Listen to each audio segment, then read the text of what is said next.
그럼에도 불구하고 여행이나 출장을 어쩔 수 없이 오시거나 어렵게 결정하신 분들도 있잖아요. 그리고 현지에 이미 들어와서 관광을 하고 계신 분들도 있고요. 저처럼 현지에서 거주하는 사람들이 있는데요. 이런 분들에게 이제 싱가포르에서 어떤 조치들이 최근에 이제 이루어지고 있는지 말씀을 드려볼게요. 앞서 말한 우려 사항 때문인지 연휴가 끝나자마자 되게 즉각적이고 놀랄만한 조치들이 취해지고 있는데요. 우선 회사 이야기부터 해볼게요. 저는 평소에도 정부 정책을 가장 먼저 잘 따르는 이제 현지 공기업에 다니고 있기 때문에 현지에서 이제 다른 민간 기업을 다니거나 다국적 회사를 다니는 분들의 경험과 조금 다를 수가 있고요. 모든 회사들이 저희 회사 같은 조치는 취하지 않고 있을 거예요. 그래서 이런 조금 다른 점도 있을 수 있다는 점 참고해 주시고요. 첫 번째로 저희 회사는 근무지가 두 곳으로 나눠졌어요. 저희 회사는 이제 여행 와서 여러분들이 많이 가시는 내셔널 뮤지엄 근처에 있는 이제 도심에 위치해 있는데요. 혹시라도 있을지 모르는 화재나 뭐 정전 그리고 뭐 비상 사태를 대비해서 이제 싱가포르 중부 쪽에 임시 사무실이 있어요. 그래서 평소에는 뭐 1년에 한두 번 정도 이제 시설 체크를 하고 보통은 이제 비상 연락망만 돌리는 이런 이제 예행 연습 같은 걸 하는데요. 연휴가 끝나자마자 저희 부서를 비롯해서 이제 몇몇 부서들은 직원들이 이제 둘로 나눠져서요. 반은 이제 본사로 출근을 하고 반은 임시 사무실로 이제 출근을 하게 됐어요. 혹시 확진자가 발생을 하면 이제 사무실이 폐쇄가 될 수도 있고 이제 전염이 이제 빠르게 퍼질 수 있을까봐 이제 취한 조치인데요. 사람들이 어떻게 됐던 이제 일은 계속 돼야 된다는 이런 의미에서 회사는 취한 조치겠지만 뭐 일을 하는 제 입장에서도 많은 사람들한테 노출이 되지 않으니까 뭐 그렇게 나쁜 결정은 아니더라고요. 두 번째는 회사 로비에 공항에서나 볼 수 있는 체온 검사하는 기계가 이제 설치가 됐는데요. 연휴 기간 동안 이런 기계를 언제 준비했나 싶은데 직원들하고 이제 방문자들 체온을 검사해가지고 체온이 높은 사람들은 이제 출입을 안 시키고 있어요. 세 번째는 중국에 다녀온 이제 직원 같은 경우는 14일간 격리 조치에 취해졌는데요. 저희 팀에도 이제 와이프가 중국 사람인 이제 친구가 있어가지고 지금 설 연휴 기간 동안에 한 달 동안 휴가를 내고 중국에 가 있는 친구가 있어요. 2월 8일이 이제 출근을 하는 날인데요. 이 친구는 이미 연휴 때부터도 업무에서 이제 배제가 되는 걸로 이제 결정이 됐고요.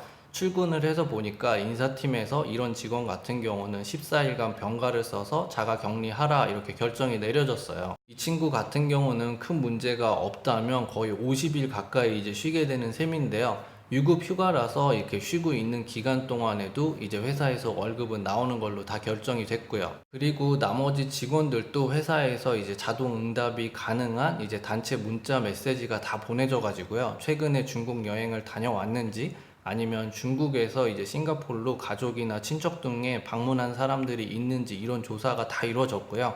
그거에 따라서 이제 자가 격리자들이 다 구분이 됐어요. 그리고 한국에 계신 분들이 싱가포르에 대해서 한 가지 놓치고 있는 부분은 싱가포르 사람들 중에 싱가포르에는 있었지만 가족이나 친척들이 중국에 있는 경우가 꽤 돼요. 그래서 이번 연휴 기간 동안에 중국에 가지는 않았지만 중국에서 이렇게 가족들이 방문한 경우가 있어요. 그래서 이 사람들 같은 경우도 2차 감염이 우려돼가지고 회사나 학교에서도 다 이런 사람들을 조사하고 있거든요. 아이 학교와 관련해서는 많은 분들이 이제 뉴스를 통해서 접하셨겠지만 우리나라랑 비슷하게 이제 중국을 방문한 경우에는 이제 14일간 자가 격리 조치를 취해라 이런 이제 지침이 내려왔어요. 우리나라 같은 경우는 후베이 성으로 이제 한정이 돼 있고 권고 사항인 걸로 알고 있는데요. 싱가포르에서는 이제 강제적인 조치가 이루어져서 격리 조치를 위반할 경우에는 만불에 달하는 벌금에 처해지거나 최대 징역형까지 가능하다고 하고요. 격리 조치는 학생이나 교직원뿐만 아니라 정부에서 이제 밀착 접촉자로 이제 지정된 모든 이제 격리자들이 포함되는 거고요. 마지막으로 싱가포르 정부 조치에 대해서 이야기해 보면요. 후베이성에서 발급된 여권을 가지고 있는 사람들의 입국이 금지된다고 하는데 현지 분위기는 이걸로 이제 충분하지 않다 이런 의견도 많고요. 대부분은 이제 너무 늦은 감이 있다 이런 이제 의견들이 많더라고요. 평소에 제가 싱가포르에 생활하면서 정부의 막강한 공권력 같은 경우는 그렇게 긍정적으로 보지 않았었는데요. 이번 같은 비상 상황에 있어서는 이런 면이 꽤 효과적이구나 이런 생각을 하고 있어요. 아직까지 싱가포르 사람 중에 감염자가 발생을 했거나 2차 감염이 발생하고 있지는 않은데요. 싱가포르 정부에서도 뭐 우리나라랑 마찬가지로 정부 시설들이나 군 부대 시설들을 이용해서 혹시 모를 밀착 접촉자들을 별도로 관리하기 위한 격리 장소들이 지정이 돼 있어요.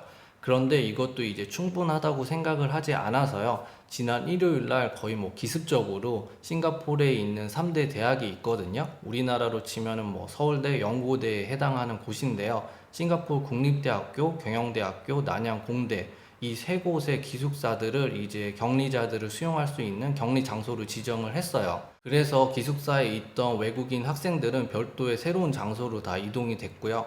싱가포르 학생들 같은 경우는 전부 다 이제 부모님 집으로 돌아가라는 이제 조치가 내려졌어요. 너무나 기습적으로 내려진 조치라서 학생들은 이제 불만도 있다고 하는데요. 5시간 만에 기숙사를 싹 빼고 이제 청소까지 다 마치고 이제 격리자들을 받을 준비가 다 맞춰졌다고 이런 뉴스 보도까지 나올 정도로 뭔가 굉장히 빠르게 즉시 이렇게 돌아가는 느낌을 받을 수가 있었어요. 제 생각에는 우리나라였으면 아마 이런 격리 장소들 인근 주민들이 우리 동네에 그게 지정이 됐다고 되게 반발도 심했을 것 같은데요. 싱가포르는 공권력이 워낙 강하고 정부에서 이렇게 지시사항을 내리면 뭐 거의 뭐 이게 바뀌는 경우는 없기 때문에 다들 그냥 아무 말 없이 따르는 이런 모습을 볼 수가 있었고요. 그런데 뉴스를 보다 보니까 굉장히 익숙한 주소지가 하나가 있더라고요. 그래서 알고 봤더니 저희 회사 바로 건너편에 있는 이제 기숙사가 이 경영대학교 기숙사거든요. 그런데 이곳이 격리 장소로 지정이 됐다는 거예요. 처음에 이 뉴스를 봤을 때는 저도 뭐 마찬가지로 조금 찝찝하고 아 여기 앞을 출퇴근할 때마다 아니면 점심 때마다 지나가는 그런 곳인데 격리 장소가 바로 앞이라고 하니까 조금 불안한 마음도 있더라고요. 그래서 회사 동료들한테 너희들은 불안하지 않냐 어떻게 생각하냐 이렇게 물어봤더니 이 친구들은 오히려 이런 밀착 접촉자들은 환자도 아니고 혹시 모를 이제 상황을 대비해서 한 곳에 이렇게 관리를 하고 있는 거니까 오히려 통제가 더 잘 되고 저쪽에 있는 게 더 안전하다 이렇게 생각을 하더라고요. 그래서 회사 직원들은 격리 장소가 회사 바로 앞에 있다는 것보다 다른 이슈들을 오히려 더 걱정을 하더라고요. 회사 동료들이 이렇게 이야기를 하는 게 정부나 관련 기관들에서 잘 관리를 할 거라는 이런 신뢰가 기반에 깔려 있으니까 이런 생각을 하는 게 아닐까 이렇게 생각이 됐고요. 그래서 처음엔 저도 놀랐지만 이 친구들 이야기를 듣고 이 친구들의 반응을 보고 나니까 저도 한편으로는 오히려 이게 더 안심이 될 수 있겠다 이렇게 생각이 바뀌더라고요. 그리고 정부에서는 이제 앞서 말한 이제 중국을 방문을 했던 격리자들 중에 이제 직장 생활을 하거나 자영업을 하는 사람이 있잖아요. 이 경우에는 매일 이제 하루에 100불씩 지원을 해준다고 하고요. 이 돈을 뭐 격리자들한테 직접 주는 건 아니고요. 회사에 다니는 사람의 경우는 이제 유급 휴가기 때문에 회사에 이제 매일 100불씩 지원을 해준다고 하고요. 자영업자 같은 경우는 이제 직접적으로 이걸 지급을 받는 것 같아요. 완벽한 조치는 아니지만 이런 세부적인 사항들까지 이제 발표가 되는 걸 보면 회사나 학교나 정부에서 취하고 있는 조치들이 이틀 만에 이루어진 것 치고는 뭔가 체계적으로 빠르게 돌아가고 있다는 인상을 많이 받고 있고요. 제가 이런 구체적인 이야기를 하다 보니까 혹시 이제 오해를 하고 계신 분들이 있을 것 같아서 말씀을 드리는데요.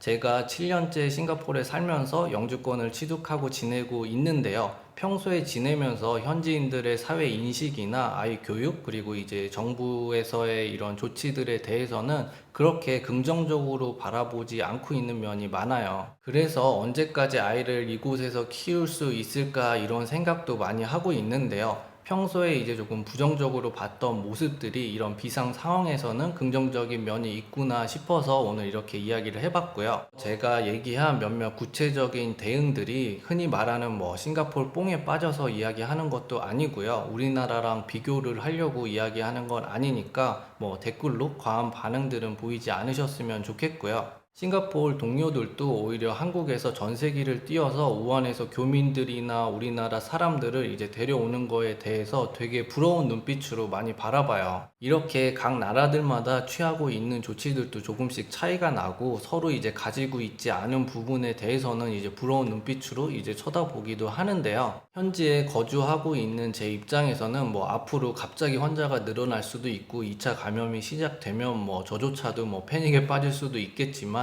아직까지는 뭐 학교나 회사, 정부에서 취하고 있는 조치들이 그렇게 뭐 믿음직스럽지 않다는 느낌은 받지 않고 있어요. 설 연휴는 끝났지만 우한에서 들어와 있는 사람도 워낙 많고 이제 현지인들도 중국을 방문했다 돌아오고 있기 때문에 거의 뭐 14일이 잠복기라고 하면 앞으로가 정말 고비일 것 같은데요. 지금처럼 잘 관리가 돼서 무사하게 넘어갔으면 좋겠다는 생각을 해보고요. 한국이나 싱가포르에 계시는 분들 다들 건강 조심하셨으면 좋겠고요. 각 나라들에서 뭐 학교나 회사, 정부들 이런 곳들에서 잘 조치를 취해서 무사히 넘어갔으면 좋겠습니다. 그럼 오늘은 이렇게 싱가포르 상황을 전달해 드리고요. 다음 영상에서 또 인사드리겠습니다. 안녕히 계세요.